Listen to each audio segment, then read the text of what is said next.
Hey guys, Drifter here. Today I've got an old school philosophical commentary for you about the gay agenda, if you didn't already see from the bright rainbow colored thumbnail that I had. And you've probably already noticed that I'm using the pink camo on my guns. I happen to like the pink camo, but I thought I'd be cheeky and go ahead and do it here. Going to be opening up with some fun sniper clips, and then moving into my HVK-30 Russian class and doing extremely well with that. Today's video is sure to be controversial, but that makes it fun. We're talking about the gay agenda, and yes, that is actually a thing, and gays do have an agenda. Now, before you people scream at me and go crazy, there are two gay agendas we're going to be talking about today. Number one is the gay agenda as is defined by, say, the conservative movement, the right-wing movement, because they have their own beliefs on what the gay agenda is.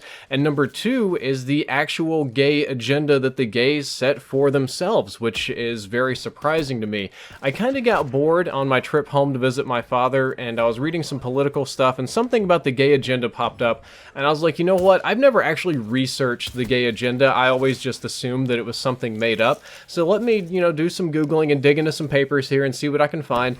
And I was shocked to find that there actually was a real gay agenda set forth by a caucus of gay people in the late 80s/early 90s.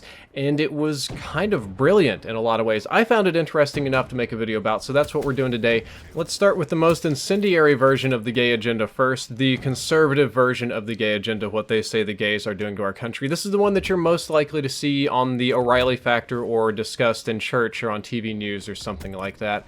They've got some pretty basic ones like legalizing homosexuality, which depending on what time frame you're talking about, what decade and what regionality, it can actually be very illegal, including some old school sodomy laws in the United States, promoting gay pride parades. They want non-discrimination laws, including protections for people of unusual sexual preferences in the Civil Rights Act of, I believe, 1964, if I'm not mistaken, pushing homosexual agenda in schools. There's interesting ones about forcing gay marriage, not only upon states that don't want it, but forcing straights to gay marry, which is kind of strange. Included in this is what you would probably refer to as the political correct movement, the safe space movement, where you can't say anything critical of gay people, censorship or self-censorship in a lot of different ways, definitely a loss of freedom of speech, and some kind of anti-Christian movements in general. Those are some of the more boring ones, but there are some more interesting elements to the conservative version of the gay agenda that actually do show up in the real gay agenda, which we're going to be talking about next.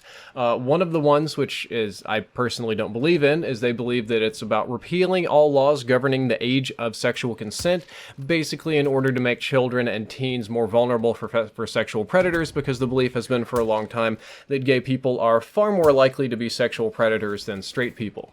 There's also the belief that the gay agenda encompasses the destruction of marriage by allowing marriage of multiple genders or sexes, or no restriction on the number of people that can enter into a marriage unit, therefore kind of destroying the family, which is the building block of society. You can't forget about gay adoption. That's a very hot topic in a lot of different places, and that's definitely on the real gay agenda too, which we'll be talking about later, but a lot of people don't support gay adoption because they feel that it will give the children that are adopted some sort of sexual identity issues. Most notably, we're going to talk about the last three. There is a belief that the gay agenda is designed to desensitize the general public to homosexuality, to make it more acceptable, less unique, less rare, more in your face, and just something that you've seen a million times over, so when it comes up, instead of getting that natural sort of innate disgust that some people have with it, that's just going to go away and you're just going to be blank to it, just like kind of blank and desensitized the same way that I'm desensitized toward hateful tweets. Then there is jamming, which is a sort of political tactic that's used to disrupt any sort of communication or PR or media campaign. You can jam a public discourse in a variety of different ways, from false information, from too much information, confusing information. The idea is just to make it so complicated, so difficult that we can't study it, understand it, or get to a solution. And finally, there's a legit belief in conservative circles that the end game of homosexuality is to convert everybody to homosexuality and make them gay or gayer or bi or something like that. They're going to just make everybody gay and gay marriage for everyone, which I think is silly, but that's a legit belief. Now, I had to talk about that before I talked about the interesting part of this commentary, which is the actual gay agenda. For those of you that don't know, and I know this not because I'm gay, but just because I have the ability to have internet and read things, there has been a gay culture and gay subculture in the United States and almost every country for thousands of years. I know the United States wasn't here for thousands of years, years, but there's always been a gay subculture. But since they were never an accepted group and often an illegal group, they were very secretive, they were split apart, they were broken, communication was difficult at best, and they never really had an organized unit, an organized agenda, a political platform. They were just very isolated from each other, and therefore they had no influence. Well, in the maybe starting in very late 60s, 70s, 80s, 90s, 2000s, in the United States at least, the homosexuality was largely decriminalized or beginning to be tolerated, and therefore people could come out, they could get together, and they could plan stuff. There was no coherent agenda until in the late 1980s, a book was written by a prominent gay man after a meeting in a gay caucus of sorts. They kind of got together in this big group to plan this thing. I'm going to leave you links to all this stuff in the description. There's a very eccentric person named Marshall Kirk. He was the driving force behind this book, and he had a partner, gay partner, of course, Hunter Madsen. And he was a genealogist and kind of a linguist of sorts. His specialty was language, and he loved studying family trees and therefore history. And he had this brilliant idea about how to make his lifestyle more acceptable in public. And they wrote a book called After the Ball, How America Will Conquer Its Fear and Hatred of Gays in the 90s. And it laid out a 6-point plan for the next several decades. And I'm going to read these to you and talk about these in depth. I think pretty much the gays won this one. Number one, we have talk about gays and gayness as loudly and often as possible. You don't have to look very far in the United States and other places in the world before you see this all over the place, and it really kind of came about being a big deal after this book. Of course there were gay people in the 80s, but it wasn't as out and as loud, as in your face as it was in the 90s and 2000s, and that point very much so happened. Number two, we have to portray all gays as victims and not as aggressive challengers. This was very interesting because previously gays kind of banded together and they fought for rights in the same way that black people or Chinese and other minorities did, as challenging the status quo, as fighting against the man, as bucking the authority, as trying to become a protective class. And he felt that this was not going to be effective. He felt that people would never really come to their party if they were always viewed as aggressive and challenging and too loud and too in your face. So the plan became to portray the majority of gay people as victims of hate, victims of circumstance, victims of genetics, victims of crime. And point number two, I think, was again very successful, and it pretty much worked. Point number three is really more like an add-on of point number two, and that's to give homosexual protectors a just cause. Basically, the white knights, the people that like to rally behind causes, what many would call the bleeding heart liberals, those that are gay friendly but are not gay themselves. They wanted to give them a big cause to rally behind, to get a section of the normal straight population kind of working in their direction as well. And since we portrayed gays as victims, generally that worked very, very well.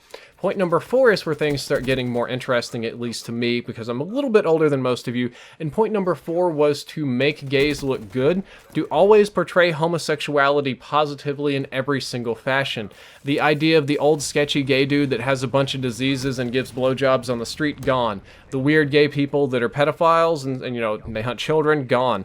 The idea of gay villains or, you know, homosexuality linking to Satan, gone. And there's been a big media campaign, not only in the traditional media, like, you know, print and words and stuff, but we're talking like movies, TV shows, all politics and stuff, to add a certain positivity to gay people and gay culture and to say that everything that they're doing is good. If you think about how you see gays on TV, almost every time there's a homosexual character in a TV show or movie, they're usually portrayed pretty well. They're nice people, they're upstanding citizens, they get along great with their partner and they don't fight, and they have great adopted kids and all this kind of stuff. There's this big politically correct movement to make a lot of aspects of gay culture look very good and very appealing. And I remember when I was growing up as a kid, this was not a thing. It was mostly that gays weren't just like a thing in general in the media, but when they did show up, they were to be made fun of, they were effeminate, they were ridiculous, they were kind of the butt of a lot of jokes. But now all the gay people are awesome, and you know, you attribute a lot of positive things with being gay, so that's a huge change. Point number five kind of ties back into 2 and 3, and that's to make victimizers look bad, to kind of turn bullies onto the bullies, sort of the, a lot of people would say this, then the anti-bigot bullying, the tolerant of everything except intolerance kind of thing. And this is a big push in our culture, especially amongst the youth in high school and stuff. One of the best ways to get crapped on in high school now, or to get called out or embarrassed, is to be portrayed as a bigot, a redneck, an ignorant person, somebody who is homophobic or transphobic, all these kind of things.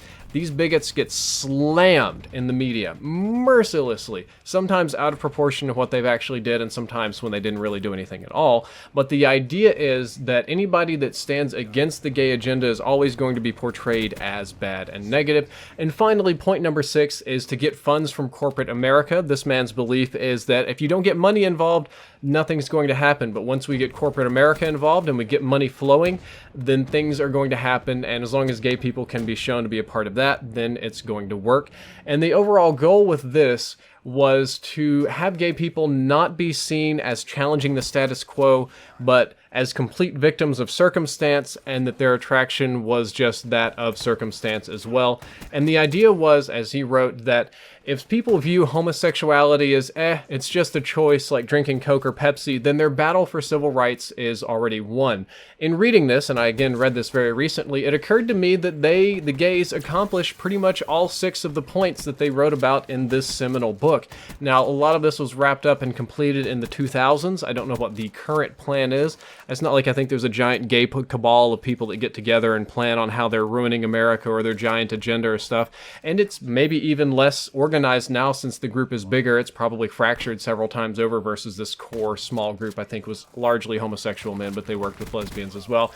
And I just found this very, very interesting. And what is interesting is that about probably 70 or 80% of what was written about the gay agenda in conservative media is largely bogus, but some of the things they talked about was completely true, such as desensitization. Desensitization was a core part of the gay agenda campaign, along with jamming, and the way that they decided to do jamming was through the victimization, to make any sort of criticism on this lifestyle as making them victims or making other people bigots or bullies, and they managed to jam the entire conversation that way, as exactly predicted by some conservative commentators at the time. So reading through all of this, I thought it was a very interesting look on American history, and I don't think very many people actually ever got a chance to see this live in action and happening, so I kind of just wanted to point it out. This isn't a commentary about my opinion.